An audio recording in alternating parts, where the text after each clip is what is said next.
안녕하세요. 이번 2021년 온라인 월드 유스 캠프에 오신 학생 여러분 환영합니다. 저는 멕시코 기쁜 소식 멕시코 시티 교회에서 사역을 하고 있는 신재원 선교사입니다. 오늘은 첫날 저녁인데 먼저 우리가 신약 성경의 로마서 3장 9절에서 24절 말씀을 읽도록 하겠습니다. 신약 성경 로마서 3장 9절에서 9절부터 24절까지입니다. 찾으신 줄 알고 제가 읽겠습니다. 그러면 어떠하냐 우리는 나으냐 결코 아니라 유대인이나 헬라인이나 다 제 아래에 있다고 우리가 이미 선언하였느니라. 기록한 바 의인은 없나니 하나도 없으며 깨닫는 자도 없고 하나님을 찾는 자도 없고 다 치우쳐 한 가지로 무익하게 되고 선을 행하는 자는 없나니 하나도 없도다. 저희 목구멍은 열린 무덤이요 그 혀로는 속임을 베풀며 그 입술에는 독사의 독이 있고 그 입에는 저주와 악독이 가득하고 그 발은 피 흘리는 데 빠른지라. 파멸과 고생이 그 길에 있어 평강의 길을 알지 못하였고 저희 눈앞에 하나님을 두려워함이 없느니라 한가 같으니라. 우리가 알거니와 무릇 율법이 말하는 바는 율법 아래 있는 자들에게 말하는 것이니 이는 모든 입을 막고 온 세상으로 하나님의 심판 아래 있게 하려 함이니라. 그러므로 율법의 행위로 그의 앞에 의롭다 하심을 얻을 육체가 없나니 율법으로는 죄를 깨달음이니라. 이제는 율법의 하나님의 한 의가 나타났으니 율법과 선지자들에게 증거를 받은 것이라. 곧 예수 그리스도를 믿음으로 말미암아 모든 믿는 자에게 미치는 하나님의 의니 차별이 없느니라. 모든 사람이 죄를 범하였으며 하나님의 영광에 이르지 못하더니 그리스도 예수 안에 있는 구속으로 말미암아 하나님의 은혜로 값없이 의롭다 하심을 얻은 자 되었느니라. 24절까지 읽었습니다. 저는 만 25년 동안 중남미에서 선교사로서 일을 하고 있습니다. 또 현재는 중미 지역의 IIF 지부장으로 일을 하고 있습니다. 우리 한국에 계신 분들이 중남미를 잘 모르시더라고요. 근간에는 이제 남미에는 이제 브라질이나 아르헨티나, 또 페루, 콜롬비아, 베네수엘라, 칠레 같은 큰 나라들이 있고 또 브라질이 축구를 잘하지 않습니까? 브라질 하면은 삼바 축제, 또 그리고 아르헨티나도 축구를 아주 잘하고 그래서 남미는 좀 아는데 정확한 명칭을 모르는 분들이 많아요. 여러분이 이제 지도를 이렇게 보면 분명히 북아메리카, 중앙아메리카, 이 남아메리카 있지 않습니까? 그래서 그 지리적인 특성 때문에 북중남아메리카입니다. 그래서 어디서 어디까지를 북아메리카라고 하느냐 하면 캐나다부터 멕시코까지를 북아메리카라고 합니다. 그럼 멕시코가 왜 북아메리카냐? 분명히 행정적으로는 북아메리카에 위치하고 있는데 문화적으로는 라틴 문화권에 있기 때문에 스페인어를 사용한 라틴 문화권에 있기 때문에 행정적으로는 북아메리카지만 우리가 문화적으로는 중남미에 속한 것으로 생각하고 있는 사람들이 많습니다. 틀린 말은 아닙니다. 중앙아메리카에 있는 멕시코부터 시작해서 남미 모든 대륙 전체를 중남미라고 부릅니다. 근데 이제 공식적으로는 이제 유엔에는 중남미라고 등록이 되지 않고 라틴 아메리카라고 등록이 되어 있습니다. 아마 한국에 계신 분들 중에서 가끔씩 라틴 아메리카풍 이런 이야기를 들은 분들이 계실 텐데 왜 라틴 아메리카라고 하느냐 하면 북미는 앵글로색슨족 아메리카라고 합니다. 학명적으로. 왜냐하면은 이제 영국에서 넘어온 그 청교도들이 앵글로색슨 계열의 종족이었기 때문입니다. 그래서 앵글로색슨 아메리카라고 부른다면 중미부터 남미까지는 라틴 계열의 종족적인 계열의 후손들이 살고 있는 땅이기 때문에 라틴 아메리카라고 부릅니다.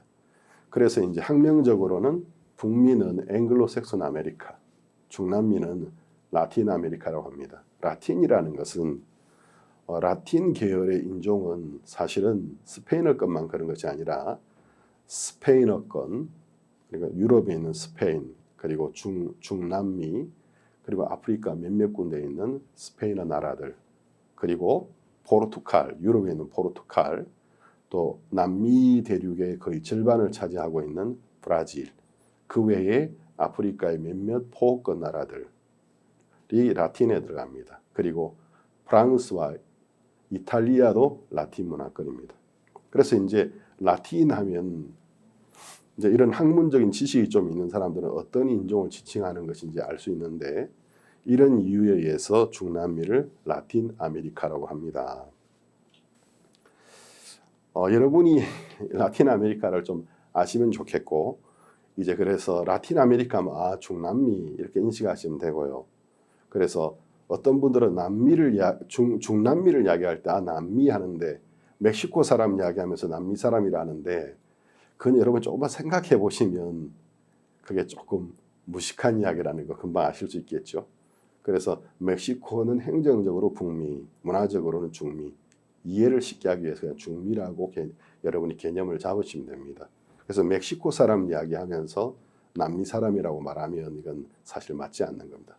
중미에 있는 나라니까요. 그래서 여러분이 부르실 때 중남미라고 부르는 것이 가장 좋은 표현일 겁니다.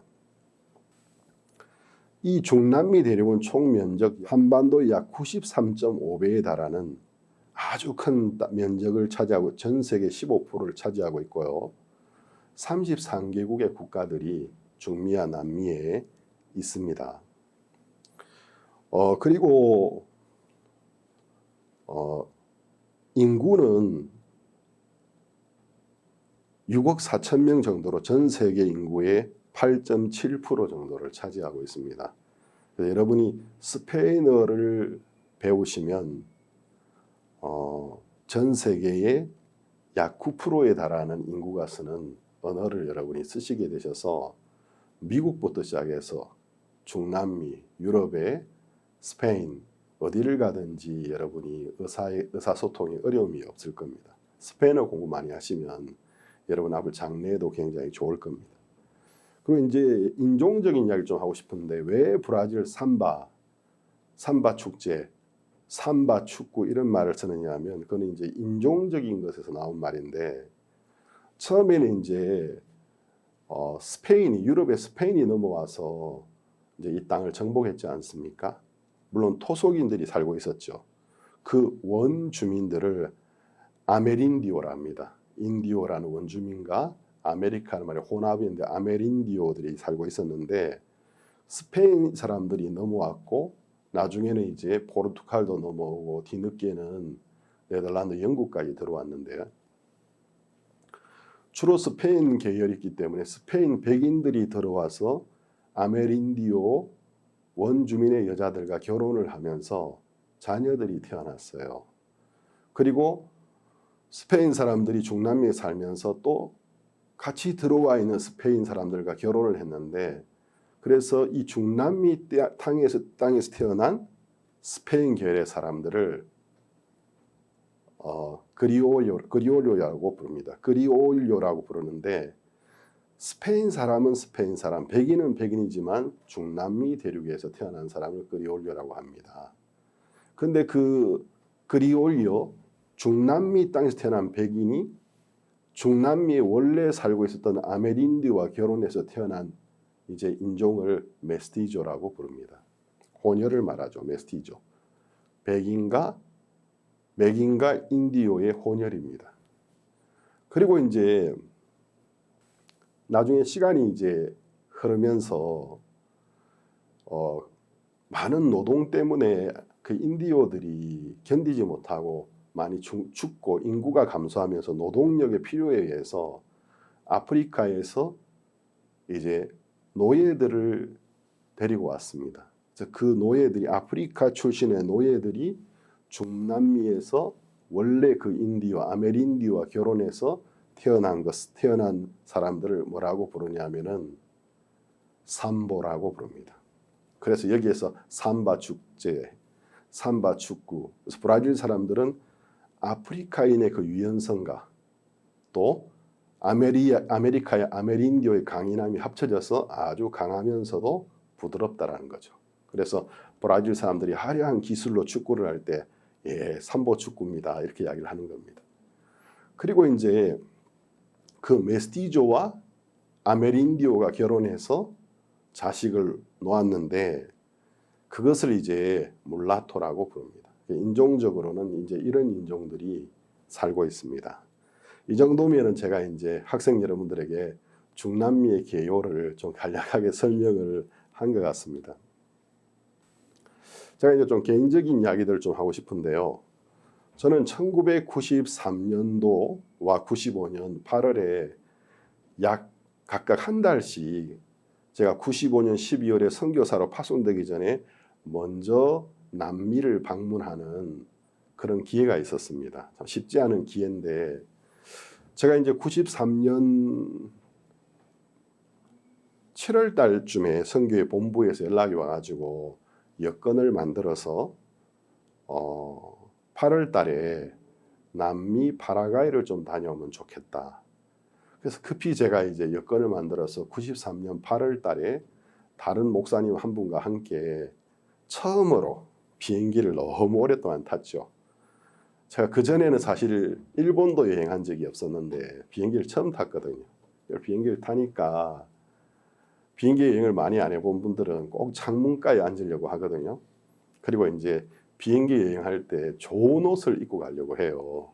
옛날에는 양복 입고 비행기 타고 여행하는 분들도 계셨어요. 물론 비즈니스를 하는 분들은 다르겠지만 전문 분야에 관광객들이 양복 입고 여행할 필요는 없지 않습니까? 그래서 이제 여행을 좀 많이 한 베테랑들을 보면은 가능한 편안한 옷. 어떤 분들은 운동화도 귀찮아서 샌들 신고 가는, 더 심한 분은 슬리퍼 신고 타는 분들도 계세요. 반바지 입고. 그리고 사실 창문가가 좀 많이 불편합니다. 창문가에 앉으면 옆에 있는 승객 때문에 꼼짝도 못하고 그 승객이 또 일행이면은 뭐 자유롭게 양해를 구하고 화장실도 갈 수 있는데 처음 보는 분이면 수시로 화장실 가기도 미안하고 또 여러분이 비행기 탈 때 밖에 뭘 많이 볼 수 있다고 생각하는데 그건 비행기가 뜨고 비행기가 이륙하고 착륙할 때 잠깐 볼 수 있고 내도록 하늘밖에 안 보입니다. 구름밖에 안 보입니다. 근데 제가 이제 비행기를 처음 탔기 때문에 막 신이 났어요. 그래가지고 창문가에 앉으려고 애를 쓰고 앉아가지고 비행기가 뜨는 거. 근데 우리 대한민국이 면적이 작긴 작더라고요. 비행기가 떠서 한 바퀴 도는 것 같으니까 벌써 일본 쪽으로 가고 있더라고요. 그때부터는 이제 더 이상 볼 게 없어가지고 비행기 안에서 영화를 보고 제가 긴 시간 비행기를 타고 처음으로 지구 반대쪽에 있는 한국과 정반대되는 대륙인 이제 남아메리카를 방문했습니다. 한 달 동안 참 많은 체험을 했어요. 그때는 지금같이 우리 선교의 지부들이 현재는 18개국에 자리 잡고 있는데 그 당시에는 파라과이 한 곳밖에 없었어요. 93년도에는 처음에. 그러니까 뭐 방문할 다른 지부도 없고 그러니까 또 파라과이 교회 성도가 12명 안팎이었기 때문에 뭐 행사를 많이 할 것도 없었고 만 28일 동안 정말 아무것도 안 하고 주일날 예배드리고 평일날은 그냥 몇몇 안 되는 성도들과 교제하고 또 저보다 먼저 파송되었던 선교사님들 두 분과 함께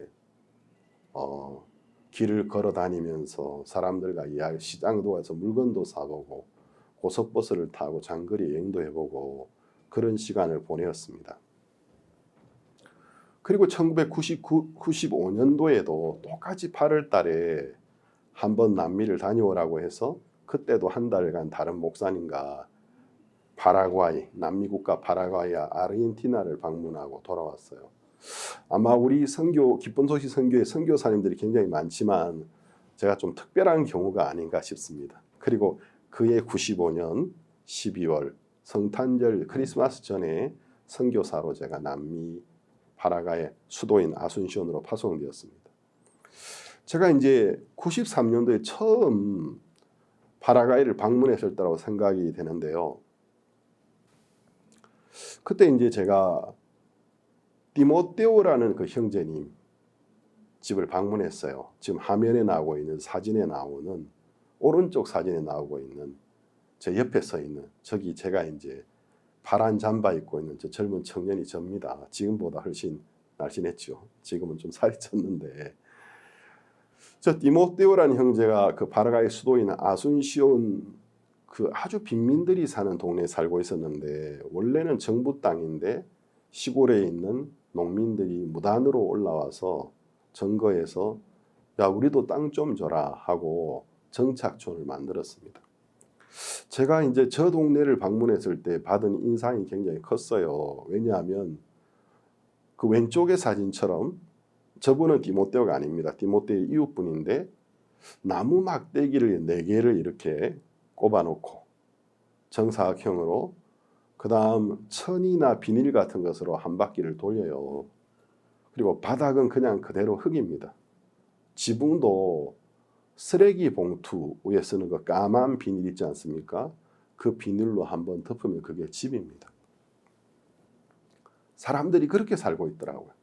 말 그대로 나무 막대기 4개 정사각형으로 침대 한두 개 넣을 수 있는 크기로 해서 나무 막대기 4개 꼽아놓고 그 다음 비닐로 한 바퀴를 돌려서 벽을 만들고 비닐로 문을 만들고 까만 비닐로 지붕을 덮으면 그게 지붕이고 그 안에 들어가 보니까 창문도 없고 문을 닫으면 이게 비닐 그러니까 사방과 천정이 비닐로 되어 있으니까 바람도 잘 안 통하고 그냥 맨 흙에 정말 허름한 나무 침대 하나 두고 거기에 이제 얼마나 쓰는지 모른 오래된 낡은 매트리스 하나 그렇게 살고 있었습니다.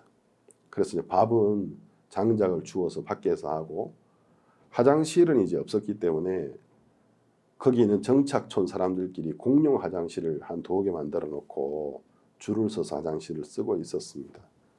그래서 이제 상수도는 수도가 안 들어왔기 때문에 이제 물을 사와서 살고 있었어요. 제가 이제 거기 가서 야 한국에도 가난한 사람들이 있고 저도 어렸을 때 한때는 참 가난하게 살아본 적이 있는데 한국에서 생각하는 그 가난의 정도와 그 남미에서 제가 본 바라가처럼 그 가난의 정도는 수준 자체가 달랐어요. 근데 제가 그날 그 동네에 있으면서 참 제 마음에 어떤 강한 인상을 받은 게 뭐였느냐 하면 우리 대한민국에서는 교육을 받을 때 가정에서도 그렇고 학교에서도 그렇고 열심히 해야 돼. 열심히 해라. 그리고 가능하면 남들보다 뛰어나야 되는. 그것이 이제 교육의 어떤 기본 방향이지 않습니까? 집에서부터 시작해서 학교 다니는 동안에 초, 중, 고, 대학교 다니는 그 긴 시간 동안에 그러니까 우리 의식 속에서 열심히 안 하면 열심히 애쓰지 않으면 인생은 망한다 이런 생각을 가지고 있는데 제가 이제 그 파라과이에서 이분들 동네에 가서 느낀 것은 사람들이 이렇게 가난하지만 가난에 찌들어 있지 않고 굉장히 낙천적이고 굉장히 소박하고 겸손하더라는 것입니다. 그래서 참 기뻐할 일이 없고 절망할 이유밖에 없고 할 것 같은데 그들끼리 굉장히 이렇게 행복하게 낮에는 제가 갔을 때 좀 추울 때였는데 양지 바른 곳에 모여서 나무 잡고 앉아서 오손도손 이야기하고 웃음소리가 들리고 거기에서 이제 제 마음에 어떤 생각이 들었냐면 어쩌면 내가 지금까지 한국에서 배웠던 어떤 교육의 기준, 어떤 교육적인 가치관이라는 것이 틀렸을 수도 있다. 물론 열심히 하는 것이 필요하죠. 그래서 뛰어난 어떤 결과를 거두는 것도 성장하는 데 필요한 것이지만 그것만이 전부는 아니다라는 생각이 들었습니다. 왜냐하면 제가 이제 그 한국에서 가지고 있었던 그 의식으로 그들을 보았을 때 이러니까 가난해서 못 벗어나지. 또 이렇게 좀 어떻게 좀 냉정하게 말할 수도 있겠지만 좀 다른 각도에서는 나름대로 그들은 행복했습니다. 이제 그게 제 마음속에 깊은 인상을 남겼어요. 그리고 이제 수도 아순시온에서 동북쪽으로 브라질 국경으로 약 450km 정도 떨어진 페드로 카발레로라는 도시에 한 형제님을 만나러 가게 되었습니다. 처음으로 이제 제가 그 고속버스, 파라과이 고속버스를 탔는데 이게 좀 한국하고 많이 달라요. 제가 이제 중남미에 만 25년 이상 살다 보니까 땅이 굉장히 넓어요. 제가 처음에 중남미 국가 개요를 설명해 잠깐 말씀드렸던 것처럼 한반도의 93.5배, 전 세계 면적의 15%니까 한번 상상을 해보세요. 땅이 얼마나 넓겠습니까? 특히 남미 남쪽 쪽은 거의 대부분이 수평선입니다. 죄송합니다. 지평선이 보입니다. 그냥 끝없는 초원의 지평선인데 산이 없어요, 거의. 그러니까 어디를 봐도 정말 파란 하늘과 또 그 평지 위에는 어디든지 푸른 풀들, 그리고 강들, 그리고 특히 야자나무, 우리가 코코나무를 하죠. 야자나무, 그리고 나무의 왕이라고 하는 종려나무, 이런 나무들이 정말 빽빽한 전봇대처럼 서 있는데 이 광경이 정말 아름답습니다. 그러니까 이제 푸른 녹색의 수평선, 끝없는 대지의 푸른색인 그 지평선과 그리고 하늘과 맞닿는 지평선 쪽에서 하늘은 정말 파래요. 그러니까 이제 정말 기분이 상쾌합니다. 풀냄새 맡으면서 달리는 것이. 그리고 이제 짐승들도 굉장히 많이 나와요. 근데 어떤 구간은 도로가 이제 굉장히 고도인데 제가 파라과이 때 어떤 구간은 50km를 달려가도 단 한 번도 핸들을 움직이지도 안 움직여도 되는 지역도 있어요. 그러니까 거의 핸들이 없어도 되는 지역이 있어요. 제가 이제 그 고속도로를 이렇게 달리면서 차 안에 있는 사람들도 보고 그 약 500km 정도 떨어진 그 도시를 갔다가 돌아오면서 모든 게 신기하니까 그 창문으로 계속 밖을 쳐다보고 있었는데 정말 파란 어떤 그 지평선이면 평지 위에 띄엄띄엄 집들이 있는데 나무로 만든 통나무 집들이 있는데 그 사람들이 이제 대부분 집 바깥쪽에 나무 의자를 꺼내놓고 부부면 부부, 가족이면 가족 이렇게 앉아서 지나가는 고속도로를 보는 게 이제 이들의 어떤 취미, 여가 생활이라고 해야 될까요? 그래서 지나가는 버스를 보면서 이렇게 손 흔들고 버스에 제가 이제 외국인이니까 손 흔드니까 또 막 손 흔들어주고 제가 이제 그들을 보면서 제 마음속에 굉장히 강한 어떤 답답함이 왔어요. 저는 이제 하나님의 말씀을 전하는 선교사다 보니까 야, 저분들에게는 누가 가서 내가 받은 이 모든 복을 내게 가져왔던 이 구원의 메시지를 전해줄까? 누가 저분들에게 찾아가서 전해줄까? 그래서 이런 강한 마음을 받았습니다.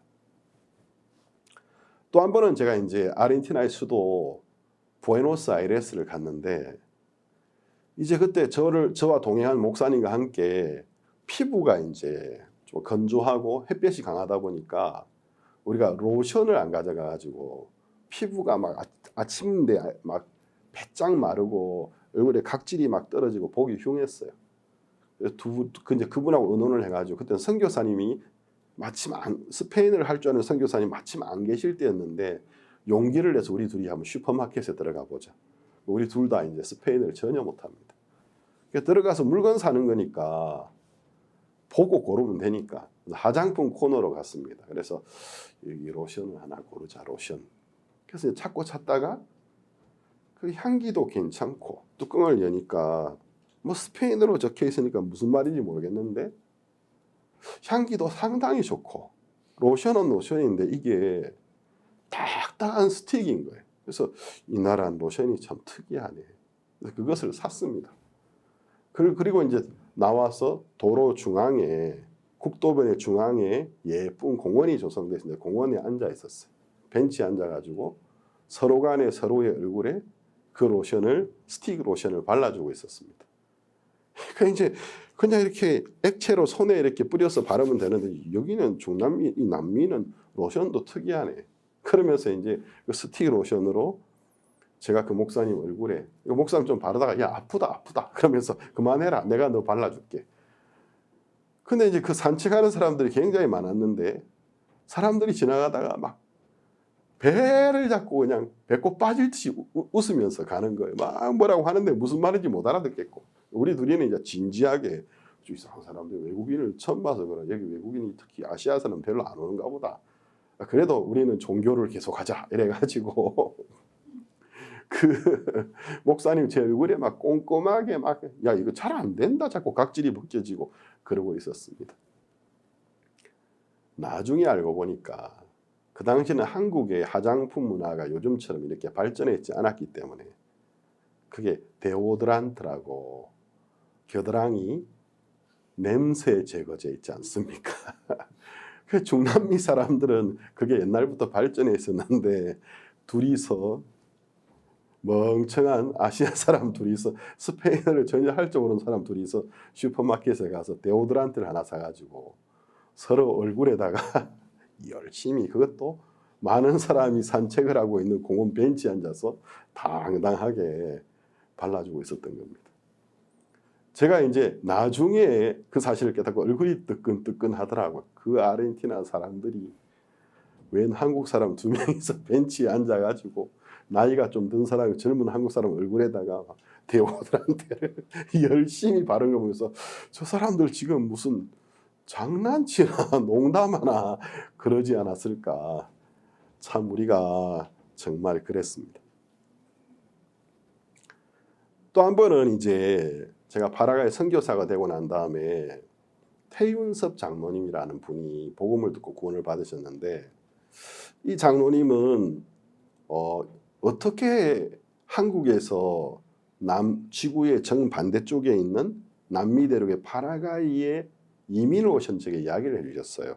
이분은 한국의 아주 좋은 대학을 우수한 성적으로 졸업하셔서 인천에 있는 모 대학의 교수로 계셨습니다. 그러면 한국에서는 굉장히 출세를 한 분이라고 볼 수 있는 거죠. 그 당시에. 근데 어느 날 어떤 선배님의 권유로 우연히 남미 파라과이를 방문하게 되고 그것을 계기로 이분이 정착해 버리셨어요. 그러니까 이제 이 사모님이 난리가 난 거예요. 남편이 뭐 남미까지는 좋은데 파라과이가 도대체 어디 있지? 제가 지금까지 우리 IIF에서 이제 만들어진 굿뉴스코어라는 대학생 자원봉사자 프로그램 1년 동안 봉사하는 건데 학생들을 만 19년 동안 맞이했는데요. 많은 대학생들이 제 곁을 지나갔습니다. 그 어떤 단원들이 와가지고 자기가 파라과이로 이제 파송되기로 결정된 것을 듣고 죄송합니다. 페루로 아프리카 대륙에서 페루를 열심히 찾았다라는 거예요. 그래서 아무리 찾아도 이게 페루가 안 보여가지고 왜 페루가 없지? 나중에 봤더니 그게 남아메리카 대륙이더라고. 그런 이야기를 하고 또 어떤 단어는 멕시코에 이제 와서 자기는 이제 멕시코 파송된다라는 공문을 받고는 자기 생각에 막 이렇게 막 사막에 광야에 사람들이 낙이 타고 다니고 신사들은 말 타고 다니고 이런 것을 생각했다고 하더라고요. 그래서 제가 너무 우스운 게 우리 한국 대학생들, 한국 중고등학생들 영어권인 미국, 캐나다, 뭐 뉴질랜드, 호주 이런 곳만 좀 보지 말고 엄청난 앞으로의 무궁한 어떤 우리에게 발전을 가져올 수 있는 중남미 대륙을 좀 아셔야 됩니다. 스페인이 죄송합니다. 멕시코가 세계 경제 순위가 한국하고 차이가 얼마 안 납니다. 그런 나라를 사람들이 낙이 타고 다니고 말 타고 다니라고 생각을 했다고 하니까 정말 잘 모르더라고요. 그 태장로님은 근데 이제 이민 오신 지가 워낙 오래되기 때문에 이분이 파라과이로 가시는데 이 사모님이 파라과이가 도대체 어디냐 남미에 있다라는 알겠는데 대학 교수가 돼가지고 가더니 소식이 끊겨버린 거예요. 요즘처럼 무슨 핸드폰이 있습니까? 그때는 인터넷도 없었어요. 스마트폰은 고사하고 인터넷도 없었고 오직 국제전화 사용료가 비쌌기 때문에 난리가 난 거죠. 이 양반이 지금 어디 갔나. 그리고 어느 정도 시간이 흐르고 난 다음에 연락을 하신 거예요. 여보 지금 나 파라과이인데 당신 정신이 있어요 없어요? 아니 대학교는 어떻게 하고 가정은 어떻게 하고 그러니까 그래 미안한데 잔말 말고 짐 다 정리해서 애들 데리고 이민 오라고. 근데 이제 이 사모님이 뭐라 하시느냐 하면 남편이 하는 게 참 이해가 안 됐지만 이 사모님은 되게 지혜로운 게 남편이 현명한 사람이라고 믿는 분이었어요. 내가 다른 건 몰라도 우리 남편이 빈틈이 없는 사람인데 저 사람이 오라고 할 때는 이유가 있겠다.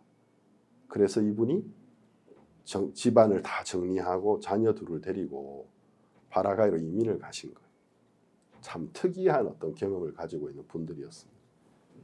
근데 이제 장로님이 저한테 이제 이야기하시기를 파라과이에 남게 된 이유가 뭐였느냐 하면 이분은 이제 한국에서 이제 전라남도 저 어떤 섬 쪽 아마 그쪽 섬인지 기억이 좀 희미한데 출신인데 정치의 마음을 두고 막 정치인들 뒤를 따라서 사셨던 분인데 인생의 어느 날 회의를 가지게 된 계기가 있었던 거예요. 이것도 참 거짓된 것이구나. 그리고 이제 이분이 파라과이에 오셨을 때에 너무나 어떤 인간미 넘치고 겸손하고 또 사귐성이 있는 사람들을 보면서 꼭 이분이 어린 시절에 살았던 시골 마을 같은 느낌이 들면서 이런 곳이 사람이 살만한 곳이지. 이런 인간미가 있어야지. 그래서 정착하게 되셨다고 하더라고요. 그 나중에는 이제 이분이 스페인을 할 줄 모르시니까 차가 없던 시절에 장사를 하는데 이제 세일즈를 하는데 일종의 비즈니스인데 파라과이 사람들은 당시에 시골 사람 같은 성격이 좀 있기 때문에 직접 쇼핑몰 같은 데 가는 것보다는 집에 앉아서 모든 걸 이렇게 받는 걸 좋아하는 좀 그런 어떤 경향이 있었는데 그래서 이제 어떤 업종이 있었느냐 하면은 이 벤데돌인데 스페인어로 이제 세일즈 판매원인데 카탈로그를 하나 가지고 차 안에 물건들을 실어서 집집마다 방문해서 보여주는 거예요. 그러면 이제 그 사람들이 보고 이 물건 내 사고 싶다고 값이 얼마다 선불로 낼래 한 번에 일시불로 낼래 아니면 월불로 내래 이런 식으로 장사를 하는데 그때 한국 분들이 그 일에 굉장히 많이 종사했는데 이 장로님이 차가 없었기 때문에 보따리에다가 주로 한국 옷을 종류대로 넣고 그 보따리에 메고 걸어 다니셨다라는 거죠. 그러니까 햇볕이 너무 뜨거우니까 새까맣게 타시고 근데 이제 이분이 이렇게 하시면서 가끔씩 제정신이 좀 들더라. 내가 미쳤지 지금 내가 뭐 하고 있는 거지? 내가 지금 왜 지구 반대편에 이 더운 나라 이 햇볕이 비치는 땡볕이 비치는 더운 나라에 말도 잘 안 통하는데 보따리를 메고 다니는 거지. 그러니까 이분이 어떤 뭔가에 끌려서 오신 거예요. 그러니까 이제 그만큼 중남미 대부분의 국가들이 우리 한국에는 좀 불행스럽게 중남미 소식하면 좋은 소식 굉장히 많은데 좋은 소식은 언론에 잘 노출이 안 되고 어쩌다가 무슨 살인사건 어쩌다가 좀 막 끔찍한 그런 것만 주로 보도가 되는 게 참 안타깝더라고요. 근데 중남미 사람들은 사실 굉장히 온화하고 사귐성이 좋습니다. 거기에 끌려서 이분이 이민을 가셨더라는 거죠. 저도 그런 것에 제 마음이 끌려서 이 중남미의 선교사로 정말 기쁘게 살고 있습니다. 한 번은 제가 이제 95년 12월에 선교사관을 스페인어를 배워가지고 배울 때였는데 철물점에 이제 용기를 내서 가서 우리가 그때 예배당 공사를 하고 있었기 때문에 철근을 주문하러 갔어요. 근데 이제 철을 말하는 스페인어가 이에로예요. 이에로. 한국에는 R을 2번 반복하는 발음이 없어요. 이에로. 그래서 로. 여러분 로 되세요? 한국 발음에는 로 발음이 없어요. 로가 있지. 그래서 한국 분들이 로 발음을 잘 못해요. 그래서 로 하라 그러면은 로 아니 그거 말고 로 하면 아니 로 했잖아 로 아니 로 말고 로 하세요. 로 그래서 아니 로 그러면 로 이렇게 대답하세요. 근데 이제 그 R 발음이 잘 안 되는데 이게 두 개가 붙으면 로 이건 정말 더 어려워요. 로도 안 되는데 로. 혀를 한번 굴리려니까. 제가 그때는 스페인어가 짧았기 때문에 이제 가서 철이 뭐였더라? 이에로를 주문해야 됐다. 그 이제 그분이 우리 이제 예배당 위치, 공사하는 위치를 알고 있었기 때문에 저기 가서 철을 사러 왔습니다. 철근을 이에로를 사러 왔습니다. 근데 제가 이제 발음이 잘 안 돼가지고 순간에 착각을 했어요. 이엘로 사러 왔습니다. 그럼 이엘로는 뭐냐 하면 스페인어로 이엘로 비슷하지만 이 이엘로는 얼음이에요. 제가 무슨 슈퍼마켓도 아니고 철물장 가서 얼음 주세요 얼음 하니까 주인이 이엘로요? 여기는 이엘로 없는데요. 그래서 아니 이엘로요? 이 사람이 내가 스페인어 잘 못한다고 나를 비웃나? 분명히 발음 잘했는데 이엘로 주세요. 이엘로 하니까 이엘로요? 여기는 이엘로가 없는데요. 이엘로는 얼음입니다. 저는 이제 이엘로가 철이라고 그때 순간 착각을 낸 거예요. 이엘로 달라고요. 내가 한국 사람이라고 좀 무시하나? 인종차별하나? 그렇게 착각할 때가 많아요. 나중에 알고 봤더니 이에로라고 해야 되는데 가서 이엘로라 했으니 그게 그 당시 제 스페인어 수준이었어요. 또 제 친구 선교사님 페루에 계실 때 영주권을 받으러 이제 이민청에 가셨는데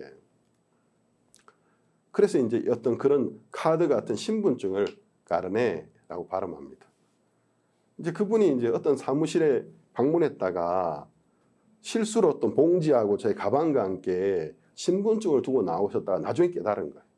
아, 거기 내 신분증 두고 왔구나 해가지고 이민청 사무실에 찾아가서 스페인어로 내 여기 신분증 찾으러 왔습니다 해서 까르네를 찾으러 왔다고 했는데 아 미까르네 내가 미까르네를 두고 갔다고 막 그러신 거예요. 그래서 이민청 직원들이 까르네요? 스페인어에서 까르네는 고기입니다. 고기. 소고기, 돼지고기, 사람의 육체. 아니, 여기다가 내가 내 고기를 두고 갔다고. 그러니까 이민청 사무실에 그 사무실 직원들이 까르네요? 여기. 그런데 이분들은 아 이분이 어디 정육점에서 잠깐 들렸다가 이민청 올 때 봉지에다가 무슨 자기 고기를 두고 가셨는가 보다. 여기 우리 까르네 못 봤는데요? 뭔 까르네요? 뭔 까르네? 그게 이제 까르네가 아니고 그런 종류의 신분증 말하는 까르네를 까르네라고 했다라는 거죠. 우리가 이런 식으로 선교를 지금부터 만 25년 전쯤에 제가 시작을 했습니다. 정말 이에로와 이엘로도 구별 못하고 까르네와 까르네도 구별 못하는 정말 그렇게 부족한 우리였는데 지난 25년이 지나는 세월 동안 중남미 기쁜 소식 선교의 중남미 지부가 굉장히 많이 자랐습니다. 현재는 중남미 18개 국가에 총 110군데의 교회, 137명의 한인 선교사와 현지인 사역자들, 48명의 신학생들, 그리고 약 8,000명의 성도들, 약 1,700명의 주일 학생들에서 현재 10,000명 정도의 형제자매들이 함께 모이고 있습니다. 그래서 우리가 이렇게 하나님의 많은 복을 받았습니다. 제가 파라과이 살 때였는데요. 한 번은 이제 빌레타라는 도시에 어떤 자매님 시아버지에게 복음을 전하러 갔습니다. 도밍고라는 분이었는데 제가 이제 이분하고 그 집 거실에서 이야기를 하다가 선생님은 율법을 지킬 수 있습니까? 법을 지킬 수 있습니까? 사람은 인간의 행위로 율법을 지켜서 구원받을 수는 없습니다. 자기는 법을 지키신다라는 거예요. 제가 이제 옥신각신 이야기를 하다가 이분이 법을 지킬 수 없는 죄인인 걸 인정해야지 복음을 전할 수 있는데 자기가 하루에 일주일에 몇 번 금식하고 하루에 몇 시간씩 기도하고 그분과 그분의 아내 되시는 분이 법을 지킨다라는 거예요. 제가 이제 마태복음 5장을 펴서 이야기했습니다. 율법에는 10계명에는 살인하지 말라, 간음하지 말라 이런 법들이 있는데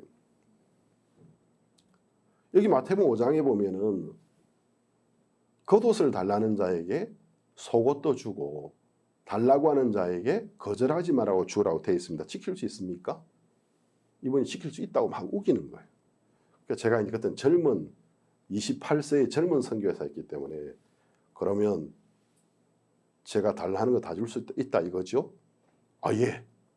그러면 저 도밍고 씨 그 입고 있는 와이셔츠 줘주세요. 아, 이 와이셔츠요? 아, 와이셔츠 주세요. 성경에 보면은 겉옷을 달라는 자에게 속옷까지 주어라. 달라는 자에게 거절하지 말고 주라고 돼 있지 않습니까? 그분이 와이셔츠를 벗어주셨습니다. 그 안에 되신 분도 다 지킬 수 있다고 하셨어요. 자, 도밍고 씨에게 도밍고 선생님 바지도 주세요. 그분이 이제 우통을 다 벗고 앉아가 있다가 그래서 배가 이만큼 나온 분이 이 바지요? 아니 금방 다 지킬 수 있다고 하셨잖아요. 바지 주세요. 용기를 내서 바지를 벗어주셨어요. 저는 손님이고 외국인이고 자기 집 거실에서 이제 팬티만 입고 이분이 앉아 계셨어요. 그 안에 되시는 분은 얼굴이 빨개져 계시고, 그 다음 제가 도밍고 이제 씨는 다 끝났다고 생각했어요. 테스트가. 근데 도밍고 씨, 예? 그 팬티도 주세요. 그러니까 깜짝 놀라면서 이거요? 이거 뭐 하시려고요? 아니, 이유 되지 말고 주라고 돼 있지 않습니까? 주세요.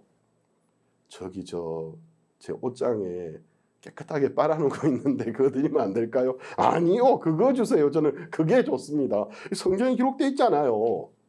그분이 벌떡 일어나셨어요. 제가 그때 굉장히 긴장했습니다. 만약에 저분이 저것을 벗으면 오늘 더 이상 복음을 전할 수 없고, 그렇다고 해서 이분이 율법을 다 지키는 게 아닌데 큰일 났다. 아이고 하나님 저를 좀 도와주세요.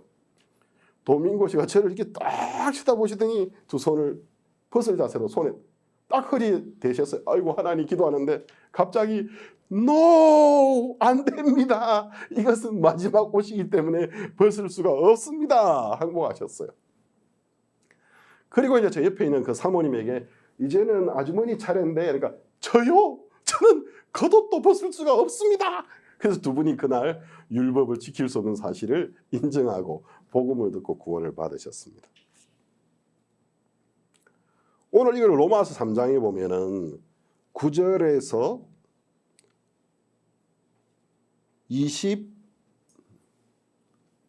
22절까지는 의인이 없다. 율법으로는 한 명도 의로워질 수 없다라는 이야기를 하고 있습니다. 대한민국에는 오래전에 1982년도까지 통행금지법이라는 법이 있었습니다. 처음에는 이제 밤 10시, 8시부터 했다가 나중엔 10시로 바뀌었다가 나중에는 밤 12시부터 다음날 새벽 4시까지 치안과 안전을 위해서 통행금지법이 있어요. 지금 그림 보이시죠? 그림에 보면 나오지요? 그래서 이제 이게 1982년도에 폐지가 됐는데 아시안게임과 86년 아시안게임과 88년 올림픽을 두고 그 전에 이제 82년도까지 이 법이 있었어요. 다음 그림 한번 볼까요? 그래서 이제 밤 12시가 되면 이제 경찰들이 와서 신분증 조사하고 또 지나가는 차도 잡았는데 저렇게 밤에 극장이라든지 아주 많은 경우에는 공공장소에다가 이제 밤새도록 구류를 시키고 벌금형 같은 걸 받았습니다. 그래서 이제 그 당시는 필요한 법이었지만 이제 시민들이 굉장히 생활에 많은 불편을 겪은 거예요. 그러다가 이제 점차적으로 좀 안전한 지역은 통행금지법을 폐지하자 해서 제주도와 그 후에는 충청남도 일부 도시들을 통행금지법을 이제 폐지했습니다. 그때 이제 재미있는 일들이 일어났는데 밤 12시가 다 될 때까지 미처 집으로 못 간 사람들이 큰일 났다. 이제 12시 되면 나 경찰에 잡혀가는데, 근데 이제 일부 지역은 통행금지법이 폐지가 돼 있었기 때문에, 그러니까 통행금지법이 시행되는 곳과 폐지가 된 지역 도로 하나를 두고 맞물려 있는 지역에 사는 사람들은 이제 밤 12시가 될 때 잽싸르게 충청북도에 있는 사람들은 충청남도로 넘어가면 되는 겁니다. 그러면은 내가 충청북도에서는 대한민국의 통행금지법을 어긴 죄인이 되는데 도로 하나를 건너서 통행금지법이 폐지된 그런 법이 존재하지 않는 충청남도로 넘어가면 무죄인 겁니다. 그러니까 이제 중요한 것은 어느 법 아래에 있느냐 하는 것이죠. 그러면 똑같은 사람이 통행금지법이 시행되고 있는 법 아래에 있으면 죄인인데, 통행금지법이 폐지된 곳으로 도로 하나를 두고 건너가면 밤 12시가 넘어도 자유로웠다라는 것입니다. 오늘 로마서 3장의 9절부터 22절, 특히 11절, 12절, 13절 보면 10절에 의인은 없나니 하나도 없다. 깨닫는 자도 없고 하나님을 찾는 자도 없고, 12절 다 치우쳐 한 가지로 무익하게 되고 선을 행하는 자는 없나니 하나도 없도다. 그러니까 이제 의인도 없다, 선인도 없다, 모든 사람이 죄인이다. 19절 우리가 알거니와 무릇 율법이 말하는 바는 율법 아래 있는 자들에게 말하는 것이니 이는 모든 입을 막고 온 세상으로 하나님의 심판 아래 있게 하려 함이니라. 그러므로 율법의 행위로 그의 앞에 의롭다 하심을 얻을 육체가 없나니 율법으로는 죄를 깨달음이니라. 자, 그러면 이 로마서 3장, 제가 이번에는 여러분들에게 청소년들을 위한 알기 쉬운 로마서 강해라는 주제로 이 강해를 하는 겁니다. 그래서 이제 로마서가 1장부터 16장까지 있는데 핵심, 로마서의 핵심이라고 말할 수 있는 3장, 4장, 5장, 6장을 제가 전하려고 해요. 그럼 오늘 이 3장에 보면은 9절부터 20절까지는 너희들은 죄인이다, 너희들은 안 된다라는 이야기가 계속 나오고 있어요. 중요한 것은 내가 첫 번째 하나님이 주셨던 옛 약속인 모세율법, 모세율법은 사람의 행위와 관련된 법인데, 네가 율법에 기록되어 있는 모든 계명을 다 지키면 무죄다, 의롭다.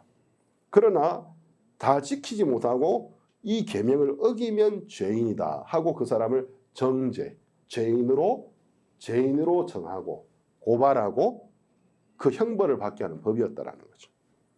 그러면 이제 우리가 모세의 율법 아래 있다면 이 율법을 다 지킬 수 있는 사람이 없어요. 그래서 이 율법의 개수가 총 몇 개인가 옛날에 유대인 종교인들이, 성경을 공부하는 분들이 숫자를 헤아려서 파악을 했는데, 예수님 당시 때도 그랬고 총 613개라고 합니다. 그러면 총 613개의 계명을 우리가 그냥 다 지킬 수 있느냐? 우리가 율법 아래에 있으면 우린 죄인입니다. 근데 이제 통행금지법이 시행되는 곳에서는 밤 12시가 넘으면 내가 법을 어기고 죄인이지만, 도로 하나를 두고 통행금지법이 폐지된 곳에 가면 자유했다라는 거죠. 왜? 법이 달라졌기 때문에. 내가 밤 12시가 넘었지만 그 용감한 사람은 이렇게 할 수도 있었겠죠. 잽싸게 경찰이 자기를 잡으러 오는데 잽싸게 통행금지법이 없는 도로 하나를 두고 마주보고 있는 도로 넘어가서 손 흔들면서 아이고 경찰 선생님 수고 많으십니다. 아이고 제가 커피라도 한 잔 사드려야 되는데 밤에 수고 많으시네요. 그 도로 하나를 두고 저쪽을 쳐다보면 밤 12시가 넘어서 막 청년들이 밤 12시가 되기까지 집에 못 들어간 청년들이 이리저리 경찰에게 안 잡혀 도망다니고 있는데, 그 도로 하나를 두고 통행금지법이 없는 곳에 온 사람은 너무 자유롭게 네온사인 밑에서, 가로수등 밑에서 친구와 함께 걸을 수 있고, 또 나이가 든 청년들은 자기 연인과 함께 걸을 수 있고, 또 커피숍에 앉아 커피도 마실 수 있고, 법이 달랐다라는 것이죠. 자, 우리 로마서 오늘 3장 21절부터 읽겠습니다. 이제는 율법 외에 하나님의 한 의가 나타났으니 율법과 선지자들에게 증거를 받은 것이라. 자, 이제 율법으로는 하나님 앞에 의로워질 수 있는 사람이 한 명도 없었기 때문에 하나님이 율법의 의로는 의로워질 수 있는 사람이 없어. 너희들은 약하기 때문에. 근데 하나님이 새로운 의를 하나 보내주실 거야. 그렇게 예언하셨습니다. 이제는 율법 외에 하나님의 한 의가 나타났으니 이 의는 율법과 선지자들에게 증거를 받은 것, 예언되어 있었던 것이라는 것입니다. 22절 곧 예수 그리스도를 믿음으로 말미암아 모든 믿는 자에게 미치는, 그러니까 예수 그리스도를 믿는 자에게 믿는 모든 자에게 주시는, 믿는 자에게 주시는 하나님의 의인이 차별이 없느니라. 그러니까 이 의는 하나님이 새로운 의, 내가 뭘 잘해서 만드는 의가 아니고 하나님이 하나님의 의를 주시기로 했는데, 이 의는 어떻게 받는 거냐 하면 율법을 지켜서 의로워지는 율법의 의가 아니고 예수 그리스도를 믿음으로, 예수 그리스도께서 이루신 일, 나의 모든 죄를 짊어지고 대신 벌을 받아서 내 죄를 다 씻어준 사실을 믿는 믿음, 그분을 나의 구세주로 믿는 믿음을 가지게 된 자에게 하나님이 주시는 의인데 차별이 없다라는 거죠. 그러니까 누구에게도 차별이 없고 어떤 나라 사람이든지 어떤 인종이든지 이 사실을 믿게 되면 하나님이 이 의를 주신다라는 것입니다. 23절, 모든 사람이 죄를 범하였음에 하나님의 영광에 이르지 못하더니. 자, 모든 사람이 죄를 범했어요. 아마 이 방송을 보고 있는 모든 청소년들도 하나님의 완전한 율법, 십계명, 613개의 전체 계명 앞에서 보면 모두가 다 죄를 범하는 겁니다. 그래서 이 지구상에 살고 있는 모든 사람이 죄를 범하였음에 하나님의 영광에 이르지 못하더니. 즉 우리가 율법 아래 있다면 율법의 행위로는 절대로 하나님의 영광에 이를 수 없다라는 것입니다. 그런데 24절에는 그리스도 예수 안에 있는 구속으로 말미암아 하나님의 은혜로 값없이 의롭다 하심을 얻은 자 되었느니라. 여기에 구속이라는 단어가 나와요. 구속이라는 것은 어원적으로 어떤 뜻을 가지고 있느냐 하면 자유케 하는 값, 자유하게 하는 대가를 말하는 거예요. 옛날에 노예제도가 있던 시대에 어떤 사람이 빚을 졌는데 그 채주에게 빚을 갚지 못했거나 이런저런 이유로 노예가 되지는 겁니다. 그럼 합법적으로 어떤 사람의 노예로 종속되어 살아야 되는데 그 노예를 자유케 하려고 그러면 더 힘센 사람이 가서 힘으로 뺏어오면 자유해지느냐? 아닙니다. 법을 어긴 겁니다. 다른 사람의 소유를 탈취해 온 거죠. 위법행위가 되는 겁니다. 그러면 그 노예를 그 속박과 이제 어떤 억압 속에 있는 노예 그 주인과 딱 만나서 담판을 벌이는 거죠. 이 노예를 제가 사고 싶습니다. 자유롭게 하고 싶습니다. 어떻게 하면 되겠습니까? 이 노예 몸값이 비쌉니다. 몸값이 얼마인데요? 얼마입니다. 그러면 그 노예를 참 사랑하는 어떤 그 노예에게 자유를 주기를 원하는 어떤 참 선량하고 좋은 뜻을 가진 분이 그 노예 주인이 정한 금액의 액수를 대신 내어주는 겁니다. 근데 그 액수를 이 사람이 벌기 위해서, 그 돈을 벌기 위하여 많이 고생도 했고 자기에게는 피땀 얻은 결과, 피땀을 흘린 결과로 얻은 돈인데 그 액수를 주고 합법적으로 그 노예를 자유하게 하는 겁니다. 그래서 노예 문서를 받고 폐지하고, 그것을 구속이라고 합니다. 그래서 이 구속이라는 것은 여러분이 흔히 듣는 법원의 말, 잡아서 교도소에 집어넣는다, 그걸 말하는 단어가 아니고, 이 구속이라는 단어는 자유를 주기 위하여, 자유를 주기 위하여 지불한 값이라는 뜻을 가지고 있습니다. 근데 이 24절인 그리스도 예수 안에 있는 구속으로 말미암아, 저는 이게 너무 감사해요. 하나님의 아들이신 우리 주 예수 그리스도 안에는 이 구속이 있어요. 하나님이 죄에 잡혀있는 우리를 불쌍히 여기셨어요. 일방적으로. 정말 우리를 아끼고 사랑하셨어요. 그래서 예수님이 우리의 모든 죄의 값을 대신 마귀에게 갚아주시기로 결정하신 것입니다. 그래서 그분이, 죄의 값은 사망인데 그분이 십자가에 못 박히셔서 우리 대신 세상의 모든 죄를 짊어지고 그분이 피를 흘리시고 그분이 고통받으시고 마지막에 마지막 피 한 방울까지 십자가에 박힌 상태에서 마지막 피 한 방울이 그 몸에서 흘러나올 때 예수님이 마지막 유언을 남기셨습니다. 그 유언이 뭐였느냐 하면 다 이루었다라는 외침이었습니다. 다 이루었다. 여러분이 이 의미를 깊이 생각해 보면 이 다 이루었다는 예수님의 십자가의 마지막 말은 다 갚았다라는 말도 됩니다. 다 갚았다. 이제 끝났다. 자유다라는 뜻도 되는 것입니다. 그리스도 예수 안에 있는 구속으로 말미암아 여러분이 어떠하든지 간에 하나님은 예수님 안에서 우리를 사랑하셨습니다.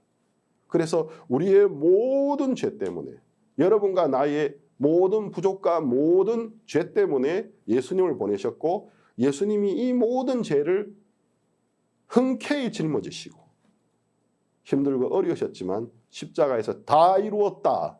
마지막 피 한 방울을 흘리시면서 죄의 값은 사망, 죄의 값을 다 갚으셨습니다. 그리고 하나님의 능력으로 사흘 후에 부활하셨습니다. 그래서 예수님은 우리의 범죄함을 인하여 우리가 죄를 지을 수밖에 없는 연약한 사람이기 때문에 우리 대신 죄를 짊어지시고 십자가에 죽으셨고 사흘 후에 죽음에서 하나님의 능력으로 부활하신 것은 이제 우리의 모든 죄가 씻어졌고 우리가 의로워지고 우리가 자유로워진 것을 증거하기 위해서 부활하신 것입니다. 그래서 로마서의 3장 24절은 그리스도 예수 안에 있는 구속으로 말미암아 저는 이 구속이 그래서 너무 좋아요. 예수 안에 있는 구속, 값없는 구속, 은혜의 구속, 사랑의 구속, 너무나 귀한 이 구속으로 말미암아 나를 사랑하셔서 나를 위하여 그분이 행하신 일, 나를 사랑하셔서 나를 위하여 그분이 치루신 대가로 인해서 하나님의 은혜로, 이건 은혜예요. 내가 뭘 한 게 아니고 하나님이 그냥 은혜로 값없이, 이건 어떻게 받느냐 하면 믿음으로 의롭다 하심을 얻은 자 되었느니라. 오늘 여러분이 죄인이냐 의인이냐 하나님 앞에서는 여러분이 뭘 잘하느냐 못하느냐가 중요한 게 아닙니다. 어느 법 아래에 있느냐가 중요한 것입니다. 똑같이 밤 12시가 넘었는데 통행금지법이 있는 곳에 여러분이 있으면 여러분 죄인입니다. 여러분 그 죄를 어겼고 벌금형이나 또는 구류를 당해야 됩니다. 그러나 통행금지법이 없는 지역으로 넘어가면 똑같이 밤 12시인데 새벽 1시인데 자유로울 수가 있습니다. 아무도 그를 잡을 수가 없습니다. 왜? 통행금지법이 없는 곳으로 넘어왔기 때문입니다. 그와 똑같이 이 세상은 두 가지 법이 있습니다. 모세율법이냐 예수 그리스도 안에 있는 하나님의 사랑과 믿음과 생명의 법이냐. 내가 어디에 있느냐에 따라서 죄인이 되고 범죄한 자가 되어지고 지옥을 가게 되는 것이고, 내가 만약에 내 행위로는 율법을 다 지킬 수 없는 걸 정확하게 알고 예수님께 가서 그분을 믿으면 난 당신을 믿습니다. 예수님 감사합니다. 당신이 나를 위해 이루신 사실을 나는 믿습니다. 당신이 나를 값없이 구속해 주셔서 감사합니다. 그것을 믿으면 뭐라고 되어 있죠? 24절에 그리스도 예수 안에 있는 구속으로 말미암아 하나님의 은혜로 값없이 의롭다 하심을 얻은 자 되었느니라. 이미 여러분은 값없이 의롭다 하심을 얻은 자 되었습니다. 이 사실을 믿으시면 여러분은 의인입니다. 하나님 여러분을 축복하실 것입니다. 오늘은 첫날 저녁인데 우리가 여기까지 메시지를 생각했습니다. 로마서에 나오고 있는 이 구원의 귀한 구원의 핵심 어떤 말씀들을 알기 쉽게 여러분과 함께 나누고 싶었습니다. 자, 기도 한번 드리고 마치겠습니다. 하나님 아버지, 이번 2011년